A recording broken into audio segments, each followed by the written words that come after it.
Salut à tous et bienvenue pour une autre Love vidéo. Les Africains qui pensent que la Russie est la solution à leur pays se trompent. Détrompez-vous.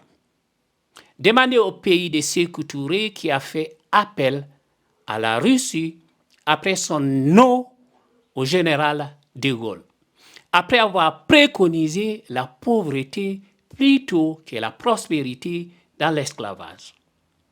La Guinée d'alors a fait appel à des professeurs russes pour remplacer les Français. Sékou Touré a voulu remplacer le français par ce que l'on appelle en Guinée le kokolala. Et aujourd'hui, la Guinée récolte ce qu'il a sémé il y a 65 ans. Aujourd'hui, aucun intellectuel en Guinée n'est capable d'œuvrer pour le développement du pays. La Guinée est aujourd'hui le pays le plus misérable en Afrique. Et c'est malgré les ressources naturelles que Dieu a donné ce pays. Et les adeptes de Sékou Touré sont aujourd'hui les plus nombreux en France. Ils sont les plus nombreux en Occident, malgré que Sékou Touré avait dit non aux Blancs. Ils sont partout. Son fils même est en prison aux États-Unis, le fils de Sékou Touré. L'opposant russe, Alexei Navalny, comme vous le savez, est décédé dans les geôles de Vladimir Poutine ce vendredi 16 février 2024. Il était l'opposant numéro 1 du président russe.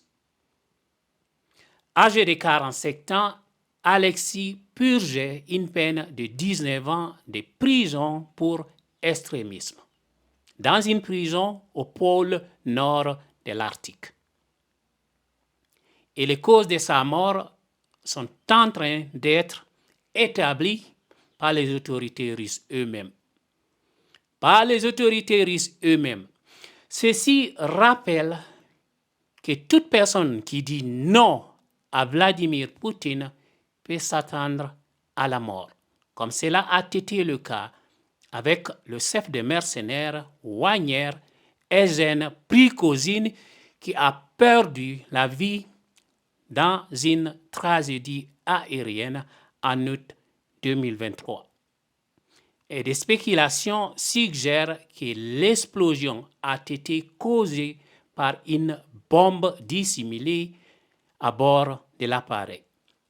Et quelques jours avant sa mort, comme vous le savez, Prigozhin avait organisé une mutinerie contre le régime de Poutine.